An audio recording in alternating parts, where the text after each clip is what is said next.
Assalamualaikum warahmatullahi wabarakatuh. Waalaikumsalam warahmatullahi wabarakatuh. Alhamdulillah wassalatu wassalamu ala sayyidina Rasulillah sayyidina wa maulana Muhammad ibn Abdullah wa ala alihi wa sahbihi wa mawalah. La haula wa la quwwata illa billah, amma ba'du. Bapak-bapak, ibu-ibu, saudara-saudara kaum muslimin rahimakumullah. Keagungan Ramadan yang ditandai tiga hal. Pertama, Ramadan dipilih oleh Allah menjadi bulan tempat di mana pertama kali diturunkan Al-Quranul Karim, kitab suci kita, imam kita, pedoman utama dalam melaksanakan berbagai kegiatan hidup. Pertama, ia berisi akidah yang tujuannya menyelamatkan manusia dari ketergantungan kepada benda, menyelamatkan manusia dari kemusyrikan, baik syirik yang jali maupun syirik yang khafi. Syirik jali itu syirik terang-terangan, nyata-nyata menyembah berhala, nyata-nyata meyakini Tuhan lebih dari satu. Kalau gitu insya Allah kita aman.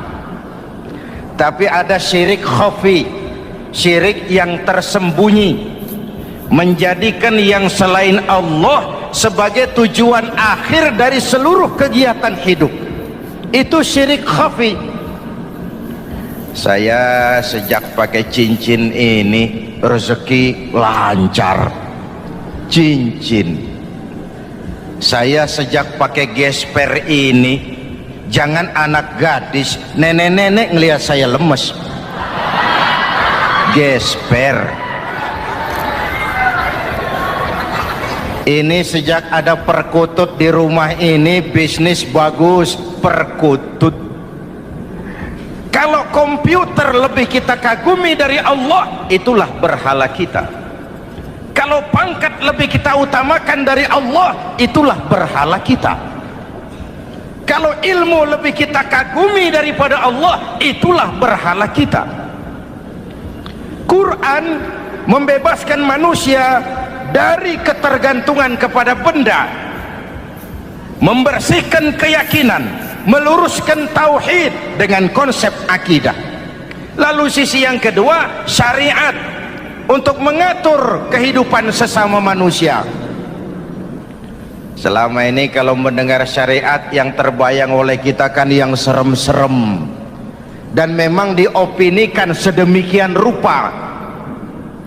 Padahal watak syariat itu pertama, al-musawat bainan nas fi takalifil ahkam. Ini watak syariat Islam. Semua manusia sama dalam berhadapan dengan hukum Allah. Semua manusia sama. Bukankah ini yang kita perjuangkan dengan tuntutan keadilan? Supaya di Republik ini jangan ada warga negara kelas 1, supaya di Republik ini jangan ada yang kebal hukum, supaya di Republik ini hukum jangan seperti pisau, tajam ke bawah tapi tumpul ke atas. Syariat mengajarkan al-musawat bainan nas fi takalifil ahkam. Semua manusia sama dalam berhadapan dengan hukum Allah. Ketika mengajarkan orang beramal, Rasulullah kepada putri kesayangan beliau sendiri berkata, "I'mali ya Fatimah, i'mali fa inni la ughni anki minallahi syai'a." Fatimah, beramal kau. Fatimah, salat. Fatimah, puasa. Fatimah, haji. Kalau kau tidak beramal, aku ayahmu Rasulullah tidak akan sanggup membelamu di akhirat nanti. Inilah watak syariat. Tidak mentang-mentang anak kesayangan lalu ada jaminan, sudah Fat, kamu nggak sholat nggak apa-apa, nanti di akhirat ada papi. Tidak. Semua manusia sama dalam berhadapan dengan hukum. Andai kata Fatimah putri Muhammad mencuri, tidak usah orang lain, Muhammad sendiri yang akan memotong tangannya. Bukankah keadilan macam ini yang kita harapkan? Cuma sayang, selama ini banyak kita mengenal Islam seperti orang buta kenal gajah. Ada 3 orang buta dilepas ke kebun binatang, disuruh kenal gajah. Saya yakin laporannya lain-lain. Orang buta pertama bilang, "Pak, gajah tipis lebar kayak kipas." Kenapa? Dia baru pegang telinganya. Orang buta kedua ngotot, "Goblok itu, Pak. Yang betul saya, gajah kecil panjang kayak ular." Kenapa? Yang dia pegang ekornya. Orang buta ketiga lebih marah, dua-duanya tolol, Pak. Yang betul itu saya, gajah tinggi besar seperti pohon kelapa. Karena yang dia pegang kakinya. Beginilah kita mengenal Islam. Seperti orang buta kenal gajah, frame of reference, kacamata pandangannya tidak total. Baru kenal kaki gajah sudah sok tahu gajah. Baru kenal telinga gajah sudah sok kenal gajah. Kemana-mana pidato, "Saudara-saudara, gajah tipis lebar kayak kipas." Buat orang yang belum kenal gajah, dia menyesatkan. Buat orang yang sudah tahu gajah, senyum di kulum. "Oh, kau baru kenal kupingnya kok." Begitulah kadang-kadang kita baca Quran, ayatnya yang keras, kesannya Islam itu sangar, Islam itu sadis, Islam itu perang. Di sisi lain ada yang adem, sejuk, lalu lahir generasi feminim. Buat saya yang terpenting semua kita perlu. Rasul mengajarkan, "La takun ratban fatuksara wa la yabisan fatuksara." Jangan lemah, nanti kau diinjak orang, tapi jangan keras, nanti kau dipatahkan orang. Hadirin yang saya hormati, lalu syariat juga punya at-tadrij fit tasri', tahapan dalam melaksanakan syariat. Oleh karena itu, Ramadan yang keagungannya ditandai dengan turunnya Al-Quran harus jadi momentum kembalinya kita kepada Al-Quran. Quran itu imam, kita ini makmum. Saya mau tanya, imam ikut makmum apa makmum ikut imam? Makmum ikut imam apa imam ikut makmum? Makmum ikut imam. Kalau Quran imam dan kita makmum, kita ikut Quran, jangan Quran diminta ikut kita. Imam ruku, kita ruku. Imam sujud, kita sujud. Imam i'tidal, kita i'tidal. Ke barat kata Quran, ke barat kita berangkat. Ke timur kata Quran, ke timur kita menuju. Halal kata Quran, ambil. Haram menurut Quran, tinggalkan. Kalau dia imam dan kita adalah makmum, mari berimam kepada Al-Quranul Karim. Yang kedua, keagungan Ramadan ditandai dengan perintah melaksanakan ibadah puasa. Para ulama menyebut puasa itu ibadah sirriyah, ibadah rahasia, ibadah abstrak, tidak ada unsur sugesti. Kalau kita sholat, orang lihat. Kita sedekah, orang tahu. Kita pergi haji, satu kampung nganter. Kita puasa, cuma kita dan Allah. Pura-pura sholat ketahuan, Pak. Pura-pura sedekah nggak bisa dong, apa yang disedekahin. Pura-pura haji kemana perginya? Tapi pura-pura puasa gampang. Keluar rumah bibir lap yang kering, jalan lemesin dikit, ada angin miring, lemes amat puasa. Sirriyah, abstrak. Ibadah lain bisa dinilai, wah itu teman kita sodakohnya berani ya. Kok tahu kamu? Kelihatan dari jumlahnya. Itu sholatnya khusyuk ya. Kok ngerti kamu? Kelihatan dari geraknya. Tetangga sebelah itu rasa-rasanya hajinya mabrur ya. Kok ngerti kamu? Kelihatan dari tingkah lakunya setelah pulang haji. Kalau yang sebelah lagi itu Haji Tomat. Di Mekah tobat sampai kampung kumat. Ibadah lain kelihatan bisa dinilai, tapi puasa tidak bisa dinilai. Belum pernah saya dengar orang bilang, teman kita puasanya mantap betul ya. Kok tahu kamu? Beludah terus. Nggak ada hubungannya. Oleh karena puasa ibadah sirri, ibadah abstrak, maka yang terbentuk dari ibadah ini pertama keikhlasan. Ini sikap hidup yang paling penting. Orang lain mau puji atau tidak bukan soal, orang lain mau dengar atau tidak bukan soal. Ini urusan saya dengan Allah. Dari ibadah sirri seperti ini terbentuk keikhlasan, dan itu penting. Ikhlas. Saya menyantuni yatim bukan karena disorot TV, bukan karena masuk majalah, bukan karena dimuat koran, karena Allah. Berpakaian ikhlas. Saya berpakaian ini karena perintah Allah menutup aurat, bukan karena tuntutan Ramadan. Kalau cuma tuntutan Ramadan, Ramadan saja bagus busana muslim. Selesai Ramadan kembali pusar merajalela. Menerima jabatan ikhlas, ini amanah dari Allah. Jabatan adalah alat untuk mengabdi, bukan cuma alat yang melahirkan kekuasaan dan fasilitas. Kalau kekuasaan dianggap sebagai fasilitas dan kekuasaan, maka yang lahir tentu akhirnya maling-maling baru, yang lahir rampok-rampok baru, yang dikuras ya harta negara. Hadirin yang saya hormati, ikhlas menerima jabatan dengan keyakinan ini amanah Allah, amanah akan dimintakan pertanggungan jawab. Ini alat untuk berbuat baik, ini alat untuk mengabdi.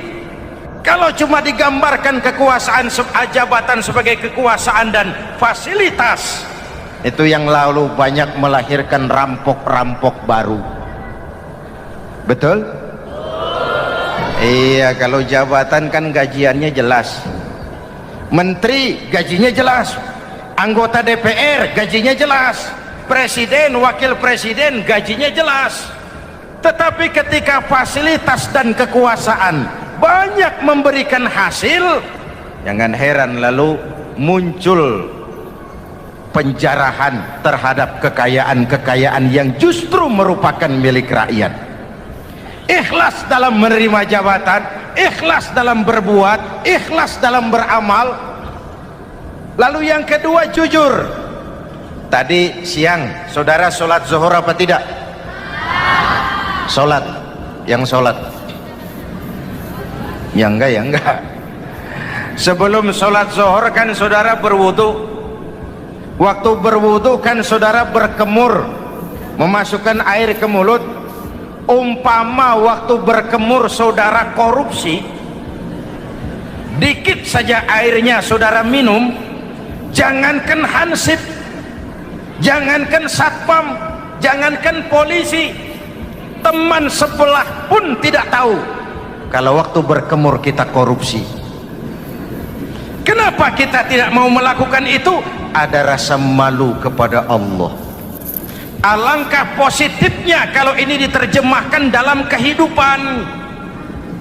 Sekarang kan kita berpikirnya Allah ditekan. Kamu korupsi ya? Iya, Tuhan kan tahu. Biarin, Tuhan mah tahu, nggak ribut. Nggak ribut katanya. Tapi kalau orang, 3 orang saja tahu, geger kantor. Bayangin, Tuhan aja ditekan, Tuhan diintimidasi, apalagi orang lain. Lahir etika otonom, daya kontrol yang paling ampuh yang muncul dari dalam jiwa kita sendiri. Sabahu ahadun au qatalahu falyaqul inni shaim, inni shaim. Kalau ada orang mencaci maki dia, bahkan mengajak dia berkelahi yang menurut ukuran dia mesti menang, tapi karena puasa, maaf, saya bukan nggak berani sama kamu, saya sedang puasa. Kalau mau berkelahi juga ntar aja habis buka. segeran dikit berantemnya. Inni shaim, maaf saya sedang berpuasa. Itu merupakan benteng. Orang itu kan kalau lagi puasa kondisi lapar, haus, temperamen kan tinggi. Sedikit tersinggung temperatur naik, sama marah gampang. Kalau waktu begitu dia bisa sabar, ketika kenyang sudah nggak ada masalah. Sabar baik dalam taat kepada Allah. Kalau ibadah berpuasa kita baik, kita yang malam ini pasti bukan kita 20 hari yang lalu. Kita yang malam ini, kita yang sudah ditempa oleh penggojologan Ramadan, ditempa oleh kawah candra di mukanya Ramadan, sehingga membias dalam pembentukan pribadi. Setiap ibadah yang dikerjakan dengan benar pasti punya dampak positif dalam meluruskan moral orang yang melaksanakan ibadah itu sendiri. Jangan sampai terjebak kepada rutinitas ritual. Akhirnya seperti yang sering saya ungkapkan, sholat rajin, maksiat tekun, baca Quran mau, fitnah orang hobi, sedekah ya sedekah tapi nyolongnya lebih gede dari sedekahnya. Sedekahnya cuma untuk ngumpetin korupsinya. Akhirnya jadi lipstik, akhirnya jadi dekorasi. Setiap ibadah yang dikerjakan dengan benar punya dampak positif dalam meluruskan moral dan memperbaiki akhlak orang yang melaksanakan ibadah itu sendiri. Begitulah Ramadan, ada pelaksanaan ibadah puasa. Dan untuk puasa Nabi bersabda, lis-shaimi farhatani, farhatun indal iftar wa farhatun inda liqa'i rabbih. Buat orang yang berpuasa ada dua kegembiraan yang tidak dimiliki oleh yang tidak melaksanakan puasa. Dua kegembiraan. Pertama, farhatun indal iftar, kegembiraan menjelang saat-saat berbuka. Hati itu besar, rasa optimisme, padahal bukanya cuma sama tempe, sama tahu, sama ikan asin. Tapi entah makin dekat maghrib hati makin berbunga, ada kebahagiaan yang tidak bisa diceritakan. Allahumma lakasumtu, ya Allah hari ini saya laksanakan perintahmu, saya lawan rasa nafsu, saya tempuh lapar, haus, saya tunaikan semua ini. Itu kegembiraan yang puasa.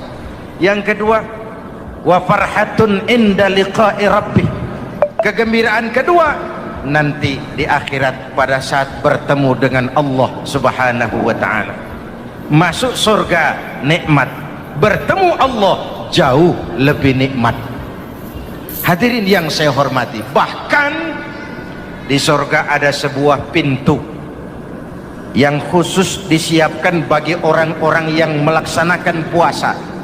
Tidak bisa masuk ke pintu itu kecuali orang yang puasa. Dan pintu itu disebut pintu Rayyan, Babur Rayyan, pintu Rayyan, yang hanya boleh dimasuki orang-orang yang melaksanakan ibadah puasa.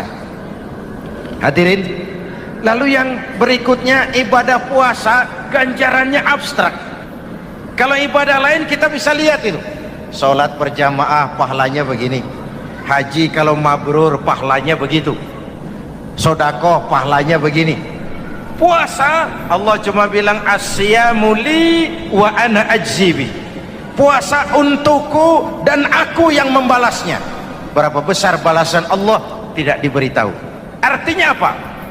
Kalau saudara kerja, mandor bilang, mas kau kerja sama saya, gajimu sebulan 5 juta, ketahuan sebulan 5 juta, kita kan bisa kong kaling kong, ada mandor rajin, tidak ada mandor kendor, pokoknya jatah 5 juta. Tapi kalau mandor cuma bilang, mas kau kerja sama aku, soal gajimu nanti aku yang atur, berapa besarnya nggak dikasih tahu. Aturan seperti ini harusnya membuat kita kerja lebih hati-hati. Sebab apa? Mungkin gaji kita sama saja 5 juta kalau kerja biasa-biasa, mungkin jauh lebih besar kalau pekerjaan memuaskan, mungkin tidak digaji sama sekali kalau pekerjaan sembarangan. Di tidak dijelaskannya gambaran pahala puasa menjadi sugesti untuk melaksanakan ibadah puasa ini dengan sebaik-baiknya. Hadirin yang saya cintai, yang ketiga soal keagungan Ramadan ini. Di dalam bulan Ramadan ada satu malam yang bobotnya khairun min alfi syahrin. Satu malam tapi lebih baik daripada 1000 bulan, yang kita kenal dengan malam Qadar atau Lailatul Qadar. Sementara itu adanya pada sepertiga yang akhir dari bulan Ramadan, terutama di malam-malam ganjil. Di negeri kita lihat terjadi pergeseran nilai. Awal-awal Ramadan, minggu pertama pasar sepi, masjid ramai, full house, meledak. Betul? Padahal Rasul memberikan contoh, kalau sudah masuk sepertiga yang akhir Ramadan, beliau sing-singkan lengan baju, hamparkan sajadah, lebih banyak di masjid daripada di rumah. Itu baginda Rasul. Sing-singkan lengan baju, hamparkan sajadah, lebih banyak di masjid daripada di rumah. Hadirin yang saya hormati, di situ makna meraih kemenangan. Karena itu lebaran lain dengan Idul Fitri. Lebaran siapa saja boleh ikutan, tapi Idul Fitri milik orang yang melaksanakan ibadah Ramadan dengan baik. Nah, saya kembali kepada Lailatul Qadar. Semua kita, kecil atau besar, sengaja atau tidak, khilaf atau terpaksa, pasti punya yang namanya dosa. Di sini semua yang hadir nih, include saya, apa ada yang tidak punya dosa? Ayo, jujur. Apa ada di antara kita di sini yang nggak punya salah? Apa ada yang nggak punya dosa? Setiap kita, kecil, besar, sedikit, banyak, terlupa, terpaksa, pasti punya salah. Sekarang kalau mau hitung dagang, kita diberi umur 65, 40 tahun penuh dosa, lalu taubat 25 tahun. Menurut neraca hukum dagang belum seimbang. Dosa 40 tahun ditebus taubat 25 tahun. Menurut neraca hukum dagang. Untung Allah tidak dagang-dagangan kepada kita. Di Ramadan ini Allah ngobrol pahala. Di Ramadan ini Allah membuka pintu rahmah yang seluas-luasnya. Sampai-sampai ada hadis qudsi, "Lau amiltumul khataya hatta mala'atis sama thumma nadimtum fataballahu alaikum." Kalaupun kamu berbuat dosa, penuh langit dengan dosamu, kemudian kamu menyesal dan bertaubat, Allah pasti akan menerima taubatmu. Hadirin yang saya hormati, inilah momentum Ramadan, saat dimana kita melakukan pemutihan diri. Masih ingat cerita dalam kitab Durratun Nasihin? Saya ulang lagi cerita ini untuk sugesti.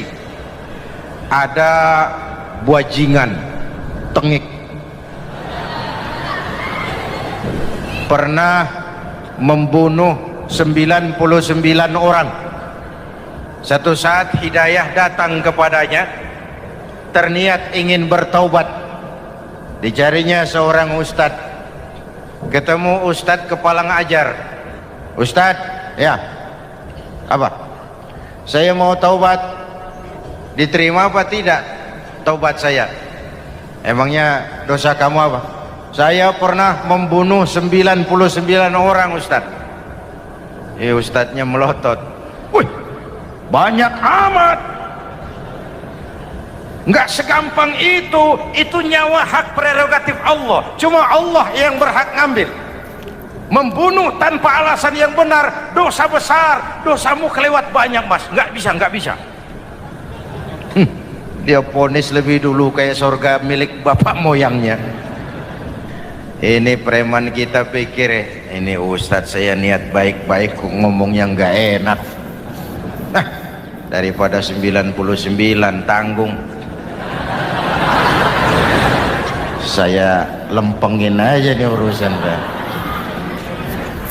Dibabat lagi Ustaz, tamat, selesai, pas, cepet. Niat taubatnya masih terus. Dia mengembara sampai ketemu seorang ustaz yang bijak. Waalaikumsalam Ustaz. Assalam. Ada apa?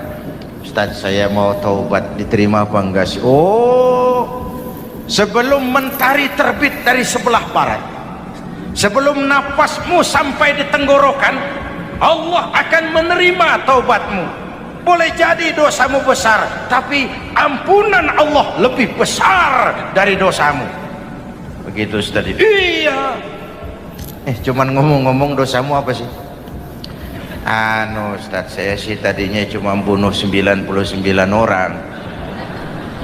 Terus ada Ustaz ngomongnya nggak enak, jadi saya cukupin 100. Oh, taubatmu diterima asal benar-benar. Cuma begini saja, kampungmu kampung brengsek tuh, lingkunganmu nggak sehat. Kalau kau pulang ke sana lagi, niat taubatmu bisa lentur dan luntur. Kamu pindah saja, hijrah ke kampung lain yang lebih baik. Baik Ustaz, terima kasih. Wah, ngepak koper, pindah. Belum sampai ke kampung yang dituju, ajal datang merenggut nyawa. Ketika ruh keluar dari jasad, ini malaikat rahmah dengan malaikat azab rebutan. Kata malaikat rahmah, ini jatah saya. Orang ini sudah taubat, tempatnya di surga. Kata malaikat azab, nanti dulu. Taubat si taubat, 100 bagaimana urusannya? Bertengkar. Akhirnya Allah mengutus malaikat Jibril, kau adili. Kata Jibril, ukur sajalah mana yang lebih dekat, kampung yang dituju atau kampung yang ditinggalkan. Ketika diukur, kampung yang dituju lebih dekat dari kampung yang ditinggalkan. Kata Jibril, dia jatah malaikat rahmah, taubatnya diterima Allah. Nah, kalau mendengar riwayat seperti ini, jangan diartikan bahwa untuk taubat mesti membunuh 100 orang. Ini harus diartikan bagaimanapun besar dosa dan kesalahan yang kita lakukan, jangan putus asa dari rahmat Allah. Sebaliknya, bagaimanapun banyak kebaikan yang kita kerjakan, jangan puas hati dan sombong diri. Kita belum tahu akhir perjalanan hidup ini. Kita hanya berbuat dan berbuat. Kepastian itu haknya Allah. Ada yang masuk neraka karena menyiksa kucing, ada yang masuk surga walaupun sudah membunuh 100 orang. Bahkan kalau nanti saudara di surga ketemu orang-orang soleh, saudara nggak usah kaget, itu memang tempatnya di surga. Saudara akan kaget nanti kalau di surga ketemu pelacur masuk surga. Penasaran, saudara samperin, Mbak Yu, ya Mas, sampean ada di sini, apa Allah nggak salah wesel ini? Iya Mas, saya ini ada di surga sini. Padahal waktu di dunia dulu saya ini siapa Mas tahu kan? Mas juga langganan kan waktu itu.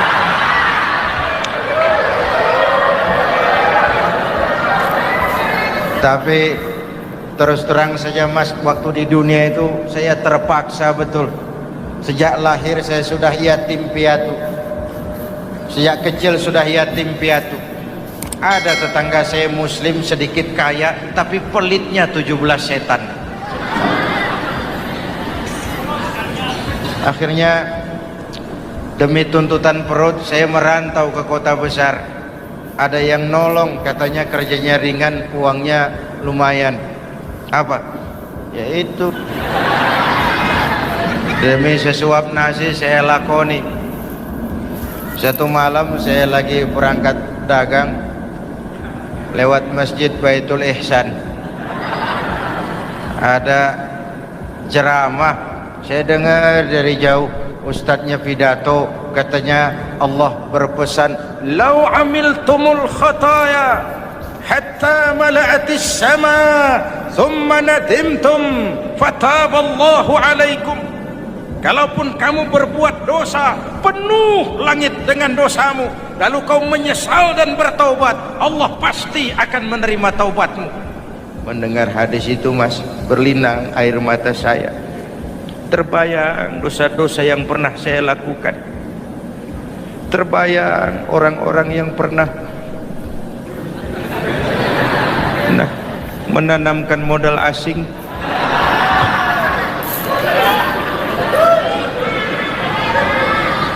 Dikala itu hidayah datang, saya niat taubat pulang kampung, Mas, mudik. Lagi ngepak koper mau mudik, tamu datang, saya bilang mulai malam ini saya berhenti dagang. Taubat saya sebenar-benarnya, taubat saya diterima Allah, walaupun mampir dulu, transit dulu di tempat lain, akhirnya saya sampai juga ke sini. Inilah Ramadan. Orang baik bukan orang yang tidak pernah salah, karena tidak ada orang yang tidak pernah salah. Orang baik kalau dia berbuat salah, dia segera sadar, dijadikannya sebagai pelajaran untuk tidak diulanginya lagi di masa yang akan datang. Maka Nabi berpesan, tuba liman syaghalahu aibuhu an uyubin nas. Beruntung benar orang yang kekurangan dirinya menyebabkan dia sibuk sampai tidak sempat mencari-cari kekurangan orang lain. Tapi celaka benar orang yang terlalu sibuk mencari-cari kekurangan orang lain sampai lupa dengan kekurangan dirinya sendiri. Hadirin, karena itu menurut Al-Imamul Ghazali, Lailatul Qadar itu malam istimewa. Adanya pada sepertiga yang akhir di malam-malam ganjil, 21, 23, 25, 27, 29. Tetapi yang ingin mendapatkan Lailatul Qadar harus berjaga-jaga sejak awal Ramadan. Nggak bisa pakai ilmu ngancem. Wah, ini 21 malam nih, nggak keluar-keluar dari masjid. 22 libur, 23 absen lagi. Nggak bisa seperti itu. Ingin mendapatkan Lailatul Qadar harus berjaga-jaga sejak awal Ramadan. 1000 bulan kira-kira 83 tahun. Rata-rata umur orang sekarang kita ini jarang yang sampai 83. Jarang. Kalau menyontoh Rasul, jatah kita 63. Hadirin yang saya hormati, sehingga dikatakan itulah fasilitas yang diberikan Allah kepada umat Muhammad ini. Walaupun umurnya relatif pendek, tapi amaliyahnya tidak kalah dengan umat zaman dulu. Benar, Nabi Nuh umurnya 950 tahun. Ibadah umatnya berarti panjang, tetapi mereka tidak ada Lailatul Qadarnya. Benar, Nabi Adam umurnya panjang, 2000 tahun, umatnya rata-rata sekian, tetapi tidak ada nilai tambah yang diberikan Allah kepada mereka. Kita umat Muhammad ini umur relatif pendek. Kalau nyontoh Nabi 63 tahun, betul. Tapi bayangkan, ada Lailatul Qadar yang nilainya khairun min alfi syahrin, lebih baik daripada 1000 bulan, dan 1000 bulan 83 tahun. Kalau 10 tahun berturut-turut memanfaatkan Lailatul Qadar, maka artinya umur kita sudah sama dengan umur umat Nabi Nuh alaihi salam. Kualitas ibadahnya yang saya maksud. Tugas kita memanfaatkan peluang-peluang seperti ini dan mengisinya dengan berbagai kegiatan-kegiatan ibadah. Mumpung Allah menyediakan itu buat kita bersama. Tahun depan nggak ada jaminan kita ketemu Ramadan lagi. Karena itu mumpung senyampang ini diberikan kesempatan memasuki minggu-minggu 10 yang terakhir dari Ramadan, sing-singkan lengan baju, hamparkan sajadah, dan berusaha lebih banyak di masjid daripada di rumah. Hadirin yang saya hormati, dari pembicaraan singkat yang saya sampaikan, Ramadan menjadi agung oleh karena 3 hal. Pertama, ia dipilih menjadi bulan tempat di mana pertama kali diturunkan ayat-ayat suci Al-Quran.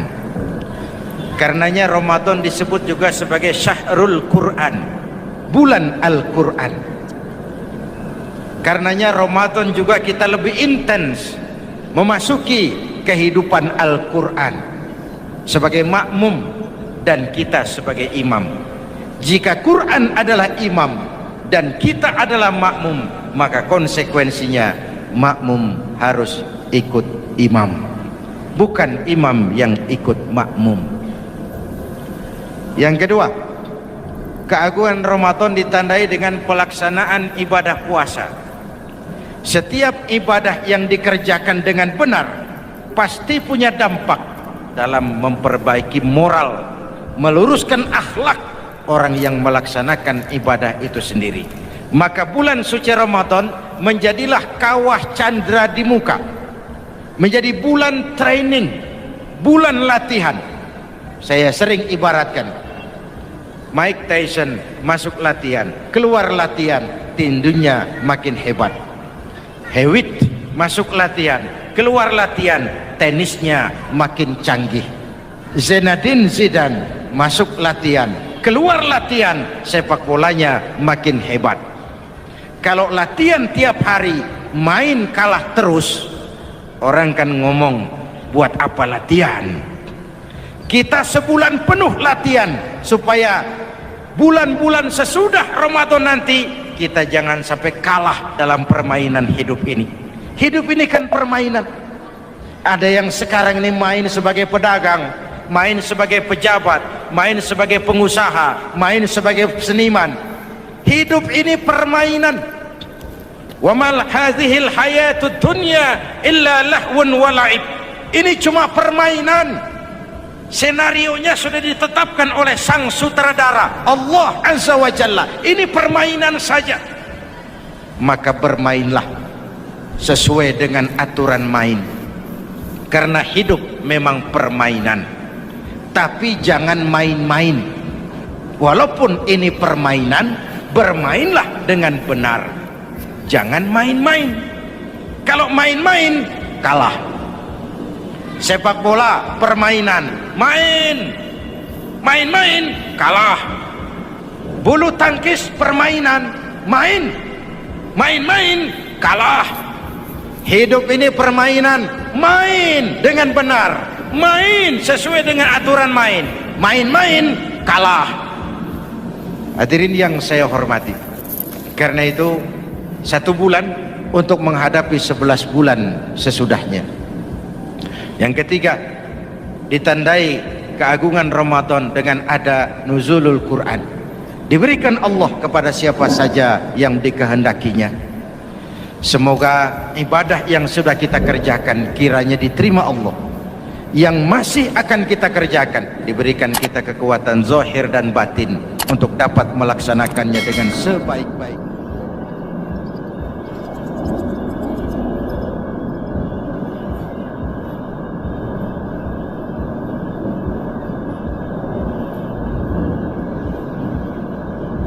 Pertama, Ramadan dipilih oleh Allah menjadi bulan tempat di mana pertama kali diturunkan Al-Quranul Karim, kitab suci kita, imam kita, pedoman utama dalam melaksanakan berbagai kegiatan hidup.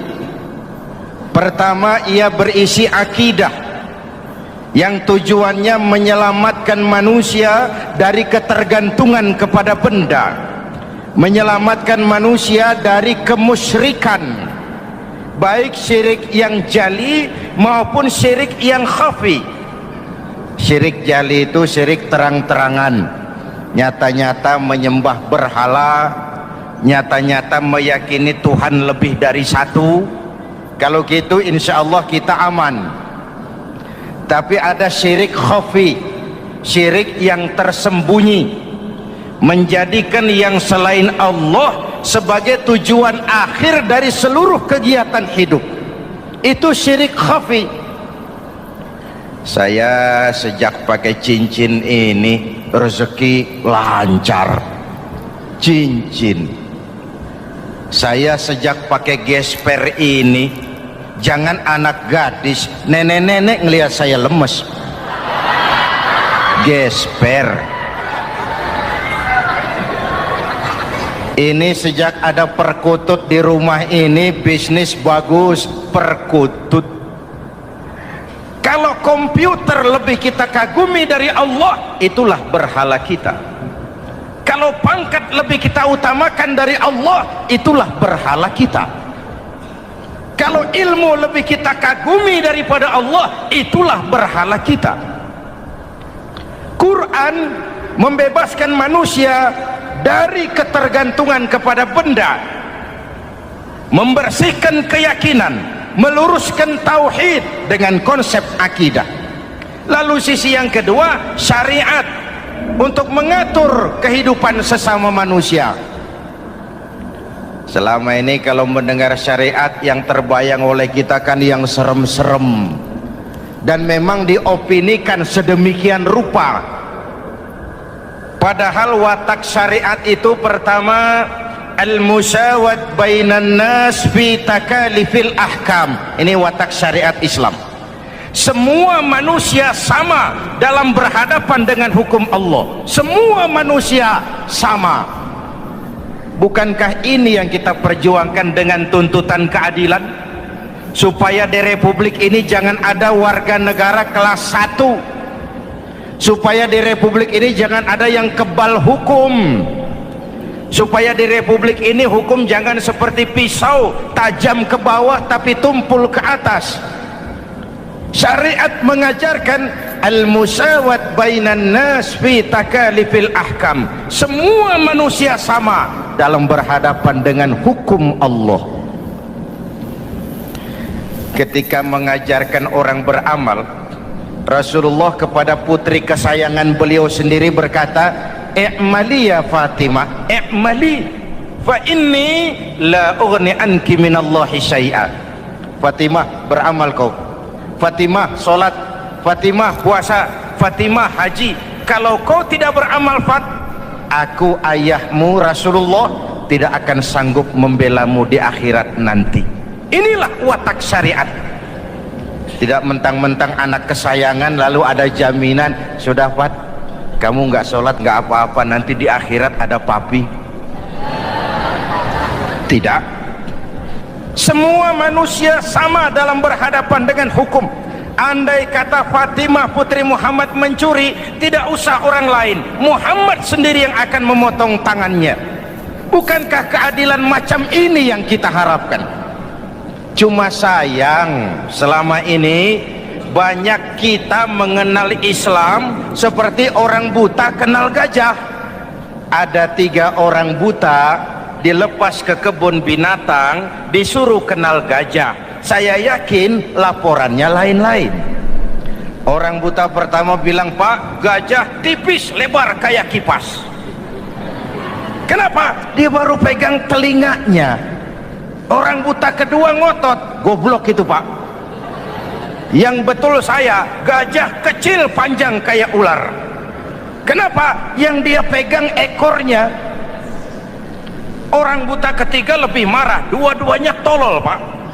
Yang betul itu saya, gajah tinggi besar seperti pohon kelapa. Karena yang dia pegang kakinya. Beginilah kita mengenal Islam.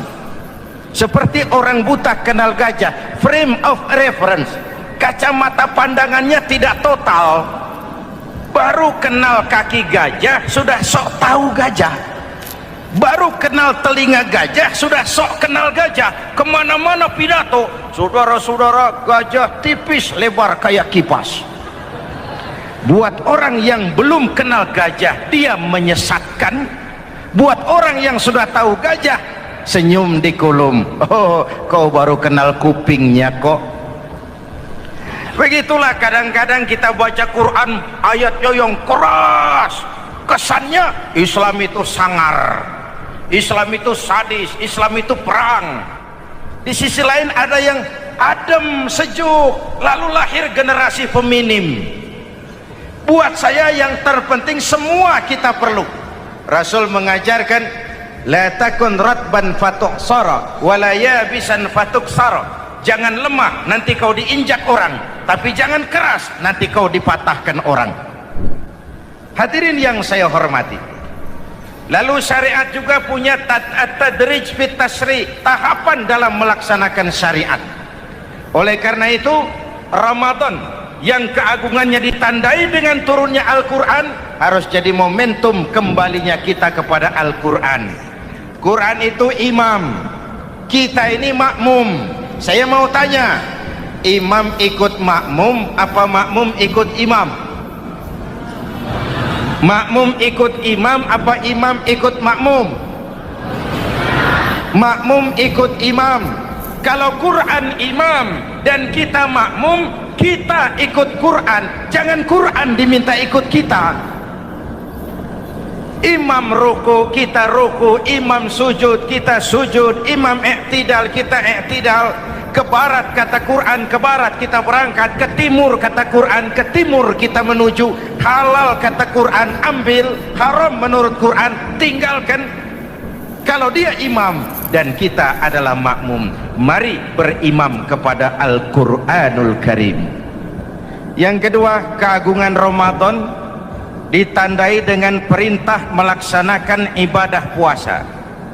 Para ulama menyebut puasa itu ibadah sirriyah, ibadah rahasia, ibadah abstrak, tidak ada unsur sugesti.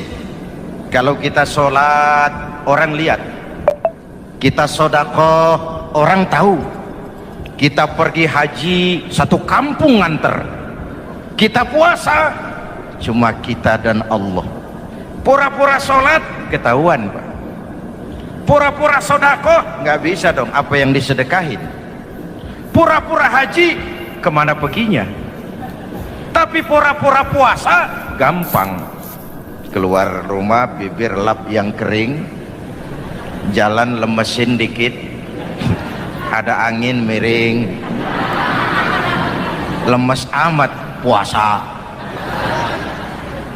Sirriyah, abstrak. Ibadah lain bisa dinilai, wah itu teman kita sodakohnya berani ya.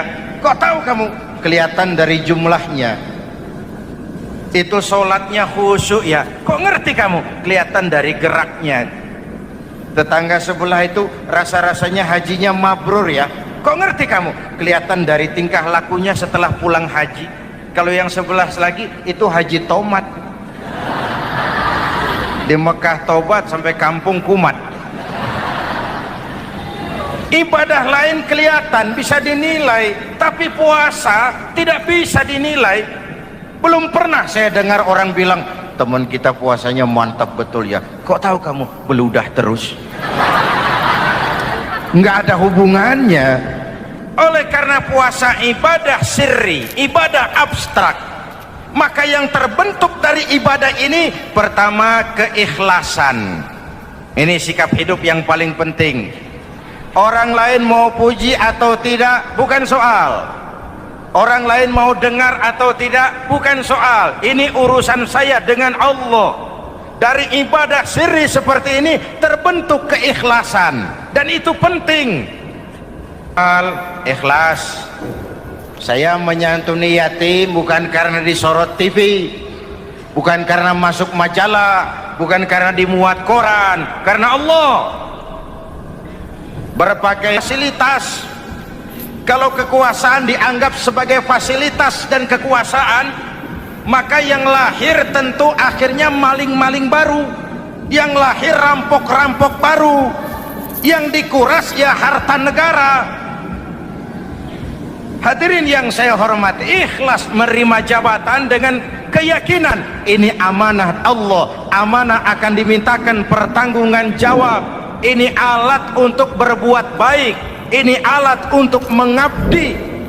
Kalau cuma digambarkan kekuasaan jabatan sebagai kekuasaan dan fasilitas, itu yang lalu banyak melahirkan rampok-rampok baru. Betul?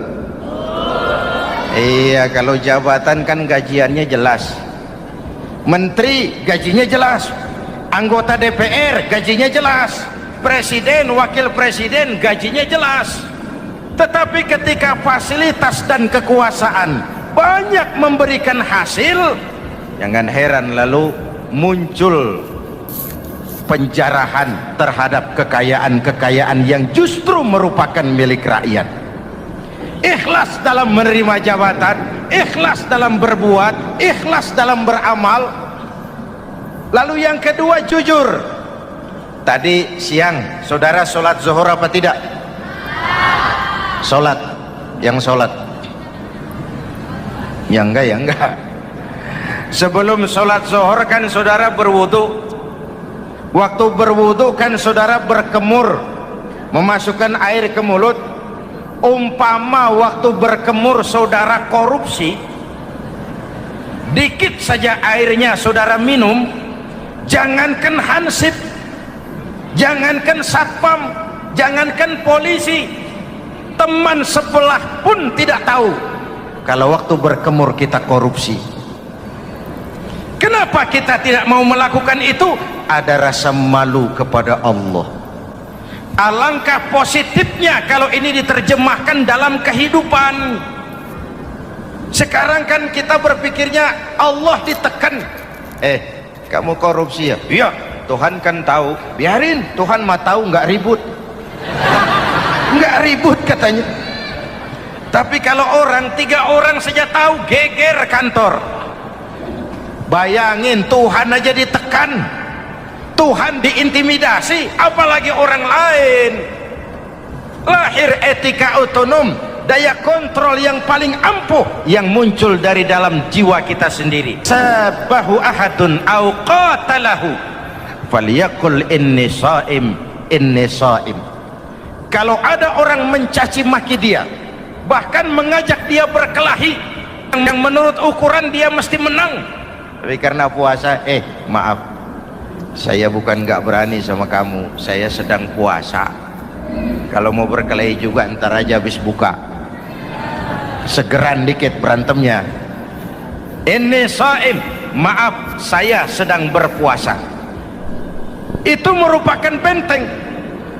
Orang itu kan kalau lagi puasa kondisi lapar, haus, temperamen kan tinggi, sedikit tersinggung temperatur naik, sama marah gampang. Kalau waktu begitu dia bisa sabar, ketika kenyang sudah nggak ada masalah. Sabar baik dalam taat kepada Allah. Kalau ibadah berpuasa kita baik, kita yang malam ini pasti bukan kita 20 hari yang lalu. Kita yang malam ini, kita yang sudah ditempa oleh penggojologan Ramadan, ditempa oleh kawah candra di mukanya Ramadan, sehingga membias dalam pembentukan pribadi. Setiap ibadah yang dikerjakan dengan benar pasti punya dampak positif dalam meluruskan moral orang yang melaksanakan ibadah itu sendiri. Jangan sampai terjebak kepada rutinitas ritual. Akhirnya seperti yang sering saya ungkapkan, sholat rajin, maksiat tekun, baca Quran mau, fitnah orang hobi, sedekah ya sedekah tapi nyolongnya lebih gede dari sedekahnya. Sedekahnya cuma untuk ngumpetin korupsinya. Akhirnya jadi lipstik, akhirnya jadi dekorasi. Setiap ibadah yang dikerjakan dengan benar punya dampak positif dalam meluruskan moral dan memperbaiki akhlak orang yang melaksanakan ibadah itu sendiri. Begitulah Ramadan, ada pelaksanaan ibadah puasa. Dan untuk puasa Nabi bersabda, lis-shaimi farhatani, farhatun indal iftar wa farhatun inda liqa'i rabbih. Buat orang yang berpuasa ada 2 kegembiraan yang tidak dimiliki oleh yang tidak melaksanakan puasa. 2 kegembiraan. Pertama, farhatun indal iftar, kegembiraan menjelang saat-saat berbuka. Hati itu besar, rasa optimisme, padahal bukanya cuma sama tempe, sama tahu, sama ikan asin. Tapi entah makin dekat maghrib hati makin berbunga, ada kebahagiaan yang tidak bisa diceritakan. Allahumma laka sumtu, Ya Allah, hari ini saya laksanakan perintahmu, saya lawan rasa nafsu, saya tempuh lapar, haus, saya tunaikan semua ini. Itu kegembiraan yang puasa. Yang kedua, wa farhatun inda liqa'i rabbih. Kegembiraan kedua nanti di akhirat pada saat bertemu dengan Allah Subhanahu wa taala. Masuk surga nikmat, bertemu Allah jauh lebih nikmat. Hadirin yang saya hormati, bahkan di surga ada sebuah pintu yang khusus disiapkan bagi orang-orang yang melaksanakan puasa. Tidak bisa masuk ke pintu itu kecuali orang yang puasa, dan pintu itu disebut pintu Rayyan, Babur Rayyan, pintu Rayyan, yang hanya boleh dimasuki orang-orang yang melaksanakan ibadah puasa. Hadirin, lalu yang berikutnya, ibadah puasa ganjarannya abstrak. Kalau ibadah lain kita bisa lihat itu, sholat berjamaah pahalanya begini, haji kalau mabrur pahalanya begitu, sodakoh pahalanya begini. Puasa Allah cuma bilang as-siyamu li wa ana ajzibi, puasa untukku dan aku yang membalasnya. Berapa besar balasan Allah tidak diberitahu. Artinya apa? Kalau saudara kerja, mandor bilang, Mas, kau kerja sama saya, gajimu sebulan 5 juta. Ketahuan sebulan 5 juta. Kita kan bisa kong-kalingkong, ada mandor rajin, tidak ada mandor kendor. Pokoknya jatah 5 juta. Tapi kalau mandor cuma bilang, Mas, kau kerja sama aku, soal gajimu nanti aku yang atur, berapa besarnya nggak dikasih tahu. Aturan seperti ini harusnya membuat kita kerja lebih hati-hati. Sebab apa? Mungkin gaji kita sama saja 5 juta kalau kerja biasa-biasa, mungkin jauh lebih besar kalau pekerjaan memuaskan, mungkin tidak digaji sama sekali kalau pekerjaan sembarangan. Tidak dijelaskannya gambaran pahala puasa menjadi sugesti untuk melaksanakan ibadah puasa ini dengan sebaik-baiknya. Hadirin yang saya cintai, yang ketiga soal keagungan Ramadan ini. Di dalam bulan Ramadan ada satu malam yang bobotnya khairun min alfi syahrin. Satu malam tapi lebih baik daripada 1000 bulan, yang kita kenal dengan malam Qadar atau Lailatul Qadar. Sementara itu adanya pada sepertiga yang akhir dari bulan Ramadan, terutama di malam-malam ganjil. Di negeri kita lihat terjadi pergeseran nilai. Awal-awal Ramadan, minggu pertama pasar sepi, masjid ramai, full house, meledak. Betul? Padahal Rasul memberikan contoh, kalau sudah masuk sepertiga yang akhir Ramadan, beliau sing-singkan lengan baju, hamparkan sajadah, lebih banyak di masjid daripada di rumah. Itu baginda Rasul. Sing-singkan lengan baju, hamparkan sajadah, lebih banyak di masjid daripada di rumah. Hadirin yang saya hormati, di situ makna meraih kemenangan. Menurut berbagai hadis yang sahih, Nabi Isa Al-Masih nanti akan turun lagi, tidak membawa risalah yang baru, tapi meluruskan risalah Islam ini yang telah banyak ditinggalkan oleh masyarakat. Bahkan ada hadis menjelaskan beliau akan membunuh Nabi, mematahkan kayu-kayu salib, lalu melaksanakan haji dan umrah mengikuti syariat Nabi Muhammad, bukan membawa agama baru. Assalamualaikum ibu, saudara-saudara kaum muslimin rahimakumullah. Pada pertemuan yang lalu sudah saya jelaskan bahwa hidup selalu berakhir dengan kematian. Apabila datang kematian menimpa seseorang, datanglah kiamat baginya. Itu yang disebut dengan kiamat kecil.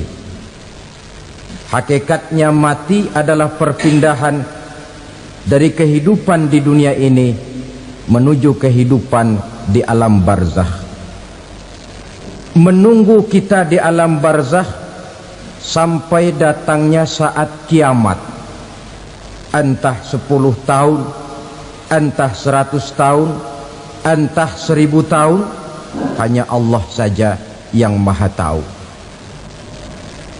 Adapun orang-orang beriman yang melakukan amal kebajikan dalam kehidupan di dunia ini, masa penantian yang lama di alam barzakh buat mereka sebentar saja. Tetapi bagi orang-orang kafir yang ingkar, yang tidak beriman kepada Allah, yang hidup di dunia cuma menumpuk-numpuk dosa, tentu penantian di alam barzakh akan merupakan waktu yang sangat lama. Bukankah dalam kehidupan kita waktu itu memang relatif? Contoh misalnya, bagi pemuda-pemudi yang sedang duduk asyik memadu cinta,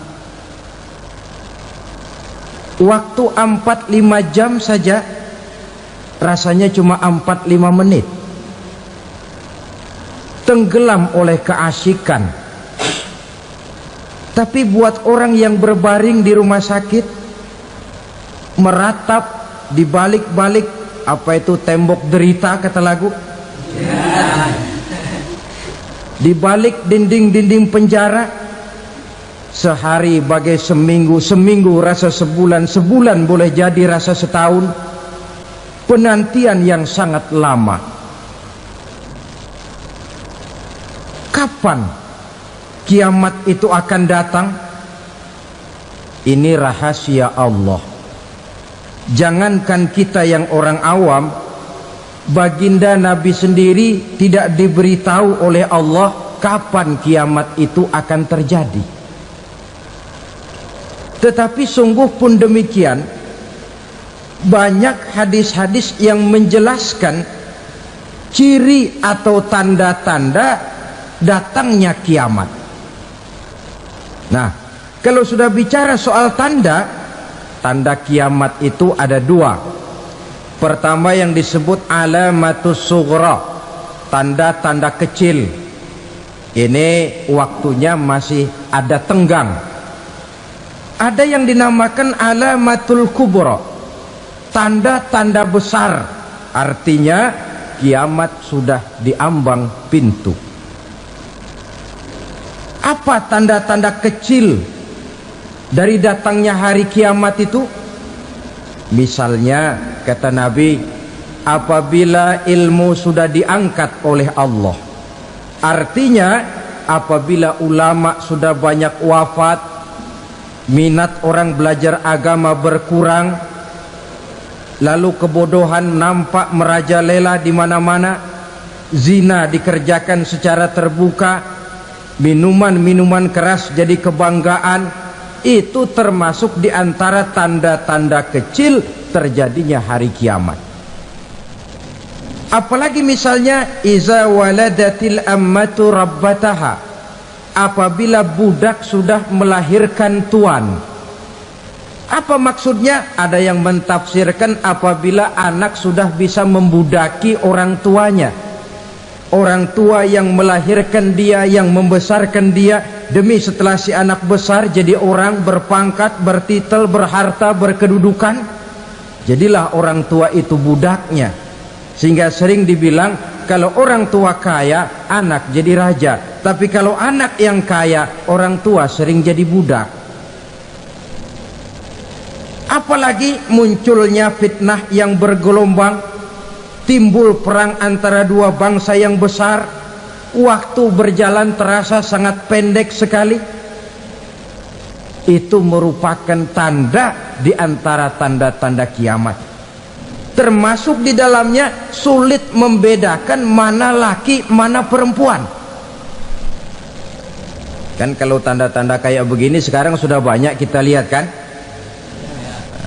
Ulama banyak wafat, penggantinya sulit.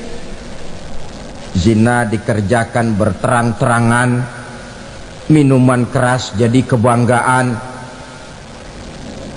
banyak anak membudaki orang tuanya, sulit membedakan mana laki mana perempuan. Kadang-kadang dari belakang kita lihat perempuan bener, begitu kita colek nengok jenggotan.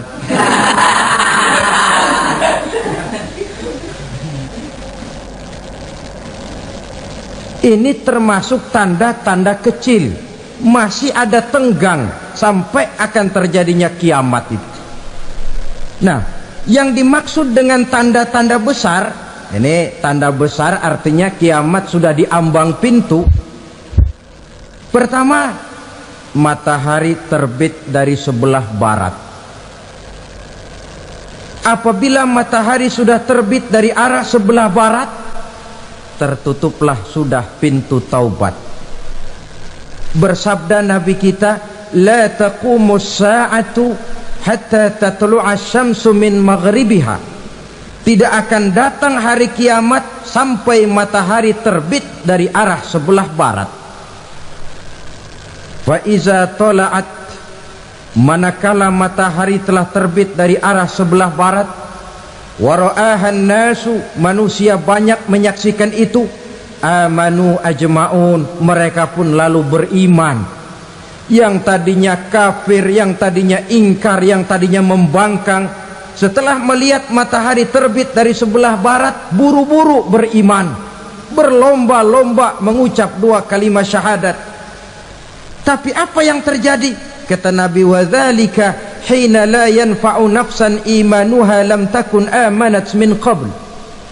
Hari itu adalah hari yang iman sudah tidak berguna lagi bagi seseorang apabila sebelumnya memang dia tidak pernah beriman. Au kasabat fi imaniha khaira, atau beriman tetapi tidak pernah melakukan kebajikan di dalam keimanannya itu. Hari yang sudah kasib, hari yang sudah terlambat, beriman tidak akan ada gunanya lagi. Ini pelajaran buat kita. Sebelum sang surya terbit dari sebelah barat, sebelum nafas sampai di tenggorokan, artinya pintu taubat masih terbuka.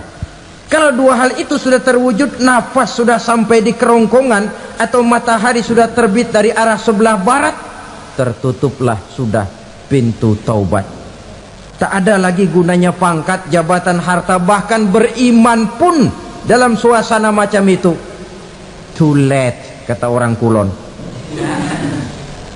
Sudah terlambat. Matahari terbit dari arah sebelah barat. Itu tanda besar, artinya kiamat sudah di ambang pintu. Lalu apalagi tanda besar? Munculnya Dajjal. Dajjal artinya pendusta-pendusta yang menyesatkan manusia. Ada 2 macam Dajjal, saudara. Ada Dajjal kecil, ini Dajjal kelas teri. Kalau ini sejak zaman Rasulullah sudah ada itu. Tiap zaman ada.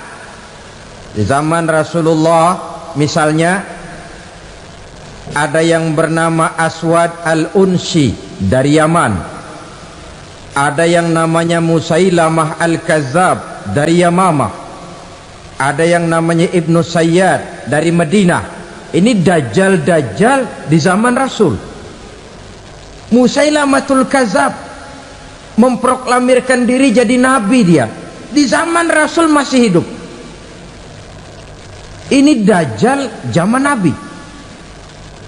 Di zaman sahabat muncul Dajjal.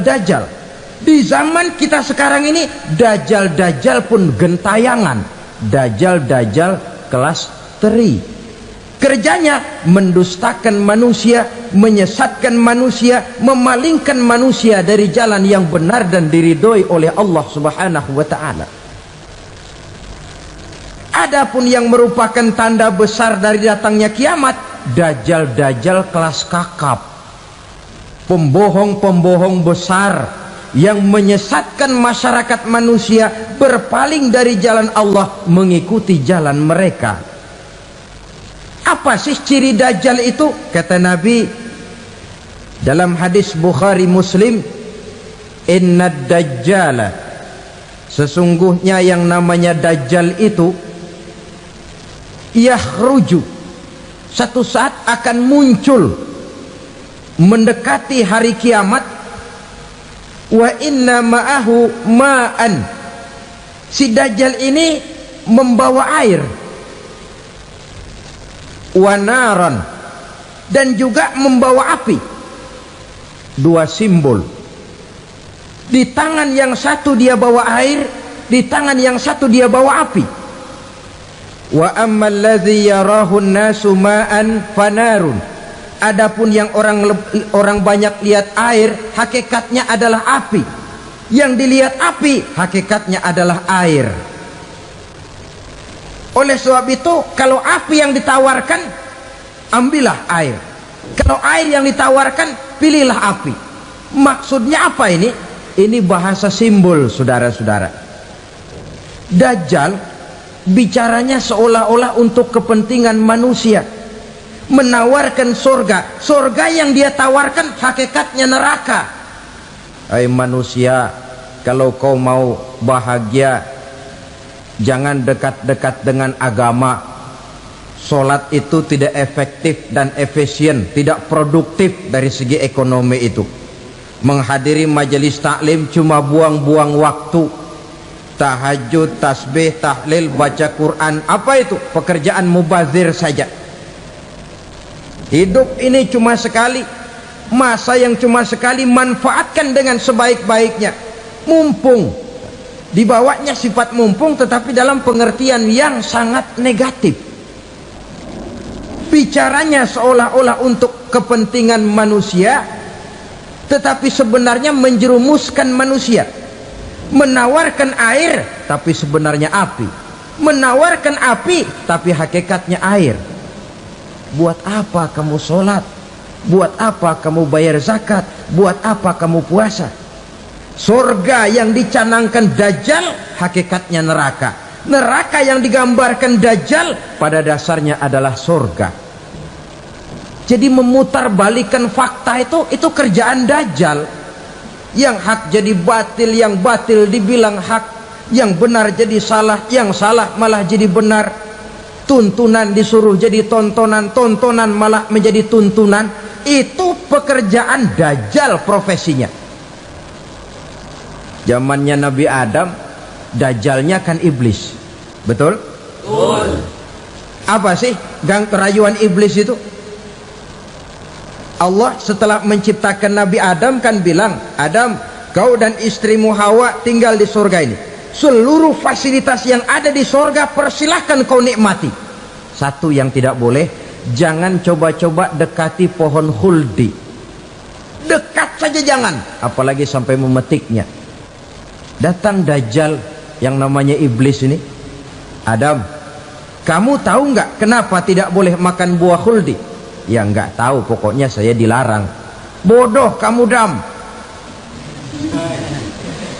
Khuldun artinya kekal.